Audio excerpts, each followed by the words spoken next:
We're going to get kicked off with the indictment of Donald Trump. First ever in history, any sitting U.S. president or even former U.S. president hit with a federal indictment from the Department of Justice. In this case, it's an unusual one, Mike, because this is the front runner or the presumed Republican nominee for the 2024 presidential election. So naturally, there are accusations of election interference here.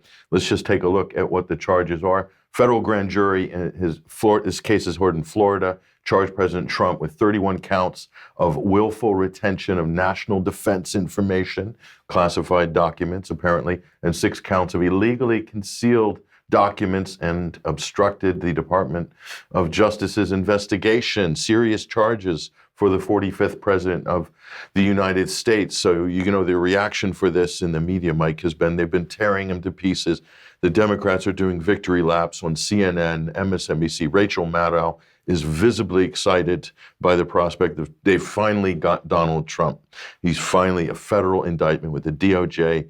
It's damning, they say. And this is the one. The walls have finally closed in on Donald Trump. What's your reaction? Well, my question is, will this prevent him running, or will it affect his campaign in any way, or effectively does it have no impact other than the Democrats attempting to make political capital out of it until such times, or should he ever be actually formally found guilty? These are the important questions, and that depends how fast they proceed with this federal case. It could happen. There could be, if it went to trial, we're talking about a jury trial and things like this. So if found guilty, what would that mean in terms of the disruption of the primaries and so forth? I mean, legally, he can run for president. But I mean, even selecting a jury for something like that would be an impossible task.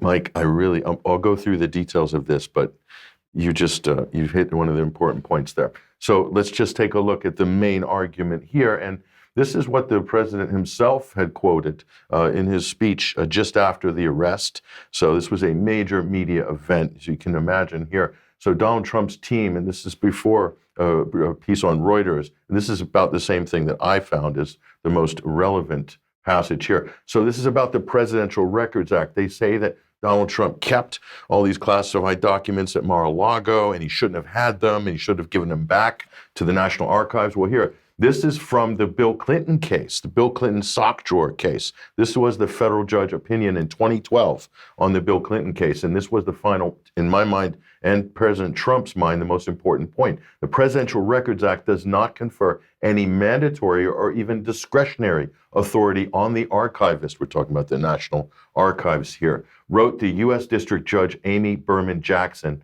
in that 2012 ruling. And here's the important point. Under the statute, we're talking about the Presidential Records Act, this responsibility is left solely to the president. So there it is. From a constitutional point of view, Donald Trump was the executive branch. He was president when he took the documents from the White House to Mar-a-Lago. So in that sense, as the executive, as specifically and explicitly delineated in the U.S. Constitution, he has the authority to have these documents, and he has the classification clearance to see these documents. Therefore, that would be the instructions to the jury. What does he have the authorization? Does he have the classification clearance? Both of those answers, Mike, would be yes. So they're gonna file for a dismissal. That will be the first move by the Trump's legal team, either suppression or dismissing this case. Right. I personally don't think this is going to go to trial. That's my opinion. I could be wrong. If it does go to trial, it's going to be an unholy, legal, like O.J. Simpson festival of litigation, which Americans love. So the aim is just to keep the chaos going through the election and really an attempt to prevent him from ever gaining traction. More than that, is to divide the Republican Party, because the national conversation will be too much toxicity with Trump. He should step down. Ron DeSantis and these other candidates are perfectly viable. So Mike Pompeo's come out to stab him in the back this week. He was his most loyal acolyte, Mike Pompeo, Secretary of State, CIA director for a few minutes. He came out and basically put the knife in Trump's back this week. So that was the last of Trump's cabinet loyalists that you thought were on his side have lined up with the establishment basically to throw him under the bus. Right. But guess what? What do you think the polls are saying after this arrest? Have they gone up or down? They've gone up. So this is the whole thing with Trump. Nobody can quite figure out. Now, the flip side of this, and we'll keep an eye on this, of course, this is historic, by the way. This has never happened before. So this is election interference, in my opinion and many others, and constitutional scholars' opinion, that Joe Biden is using his Department of Justice, his Attorney General, to knock out the Republican presumptive nominee during an election cycle. If this happened in Brazil, Mike, and it did, with Lula da Silva, what did they say? They said it was election meddling. Right. And the U.S. State Department intervened in Operation Car Wash as well. So, I mean, that happened. That's fact. So on the other side of this coin, this story this week, so you don't get, the drama doesn't get any better. This is Joe Biden's $5 million bribery allegations here. The FBI apparently have evidence, which they are not making public, about Joe Biden receiving a $5 million bribe in Ukraine. And so here's Congressman Comer here. He's been leading the charge on this. And so you can imagine the shock, Mike, when they woke Joe up to tell him about this. So he hasn't commented on it. He laughed when he was challenged by the press. He just chuckled as if nothing happened. So the Ted Cruz from Texas, Republican senator. Let's watch this clip here. I mean, so he's interrogating the FBI. We'll see another clip later with the same FBI assistant there. And so watch this. This is an unbelievable, dramatic exchange with Ted Cruz just laying in to the Federal Bureau of Investigation. Here we go.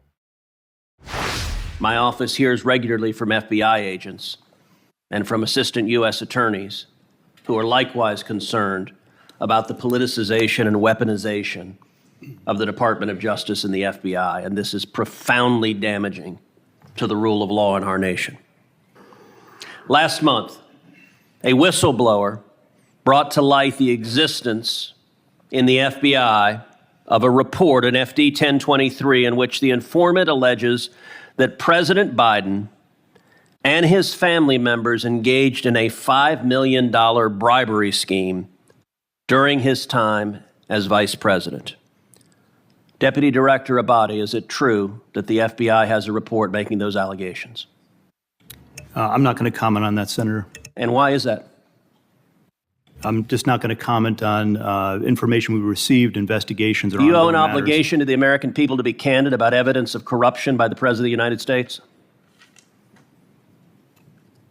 This is an area that I'm not going to get into with you, Senator. Well, I understand you don't want to, and that's why people are mad at the FBI, because you're stonewalling and covering up serious allegations of evidence of corruption from the president. Yesterday, Senator Chuck Grassley stood on the Senate floor and alleged that there are 17 recordings of this informant from Burisma, Ukrainian natural gas company. 15 of them are recordings, voice recordings of him talking to Hunter Biden. 2 of them are voice recordings of him talking to Joe Biden. Deputy Director Abate, does the FBI have 17 voice recordings laying out evidence of a bribery scheme? Senator, I would add also that we've worked with the House Oversight Committee. Yeah, this is the provide Senate. We're the document other that side you of the Capitol. This is the Senate. Do you have those 17 recordings? I'm not going to comment on any investigative matters, Senator. See, that's the problem. The FBI, and I've had this conversation with Chris Wray too, this is why you are damaging the institution. The American people have a right to know whether there is serious, credible evidence that the President of the United States took a $5 million bribe. And by the way, if it's false, Chairman Durbin just rolled his eyes. If Chairman Durbin were interested in the rule of law, we would have a hearing on these allegations. But of course, the Democrats don't want a hearing on these allegations. And to be clear, if the allegations are false, you know who could disprove them? Joe Biden. He could call for this to be released publicly. But the FBI is stonewalling. So pretty damning accusations there. And this is why the FBI, people are calling for the defunding of the FBI. This is the deep state, as clear as day right here. So they're protecting the establishment, protecting the president from an actual scandal. Think of all the hearings, the Mueller, Russiagate hearings and all that, where they came up with nothing. And here you have evidence, which will corroborate some of this in a minute. But here you have actual evidence of actual corruption with all of those years in Ukraine when Biden was vice president and his son Hunter was on the board of Burisma. So, and totally stonewalling by the FBI. So Right. incredible. So look, we uncovered and detailed a lot of this type of material in 2019. This is an article up at 21st Century Wire. This is one of our most trafficked articles on the website in the last couple of years.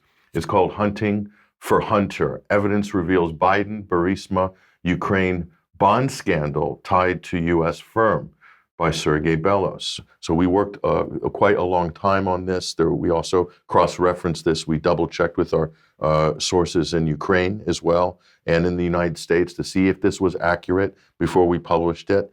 And it's got a lot of traffic recently. And let's just pull up some of the highlights on this here. According to charges filed by the General Prosecutor's Office against Zhosevsky, he's the head of Burisma, they're the Ukrainian oligarch, Biden and his partners received $16.5 million for their services in regards to Burisma activities. And this apparently, and this was why there was an investigation with Viktor Shokin, the Ukrainian prosecutor, because the money going into Burisma came from illicit gains through money laundering stolen from the Ukrainian government, which we'll show you in a minute. So Biden was given money that originated not from successful business activities of Burisma and not from any brilliant business ideas or recommendations. It was obtained by criminal means.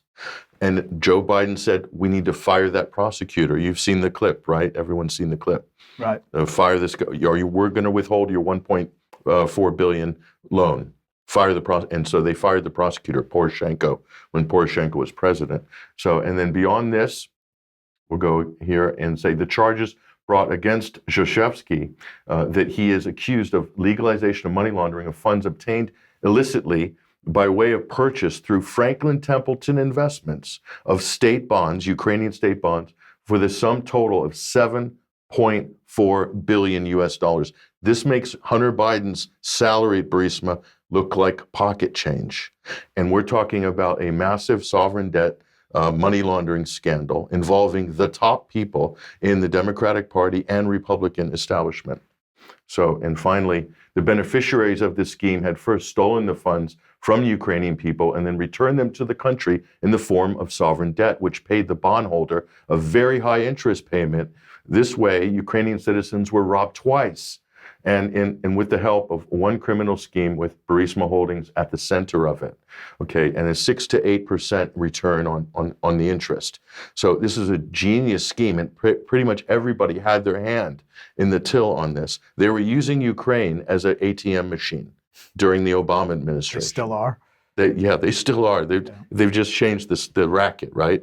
So this was the racket during while Joe was vice president.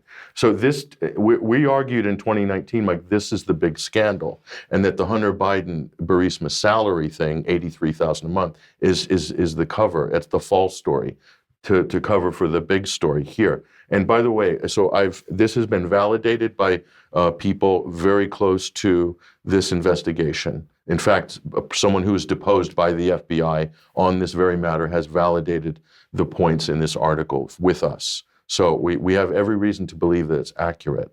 And there's no one's ever come and challenged this in 3 years. And there's a lot of people that could have. They haven't been fact-checked or anything. So, and let's think of Franklin Templeton. That's the firm in America.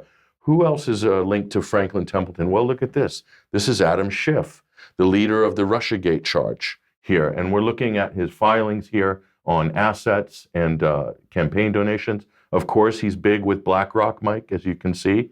Some dividends there on some funds there with BlackRock Holdings, various, we'll take a closer look at that. Yeah, Adam Schiff and BlackRock. But this one's even more interesting, and it's this one, Franklin Templeton. So he's got a little bit of a investment there with Franklin Templeton. And so who is Franklin Templeton? Adam Schiff, leader of the Russiagate hoax. John Templeton Jr. is one of Barack Obama's biggest donors, okay? And that's the son of the founder of Franklin Templeton. But it gets better than this. Thomas Denalen is chairman of BlackRock Investment Institute as of 2019. He is the biggest shareholder in Franklin Templeton Investment. So this scandal goes all the way up to BlackRock and the highest donors. That's the real scandal here. And this is why they're going to use some of these smaller scandals, I think, and it's going to die with maybe some small corruption investigation. And it will. I doubt they're going to go all the way up to the sovereign debt scandal, because that's in the billions. And this implicates, and BlackRock is in the rebuilding of Ukraine. They're deeply involved in a lot of the sort of other graft and grift that's going on surrounding this Ukraine conflict. So, yeah. Yeah. Well, we will keep an eye on this story, because hopefully the lid starts to come off it.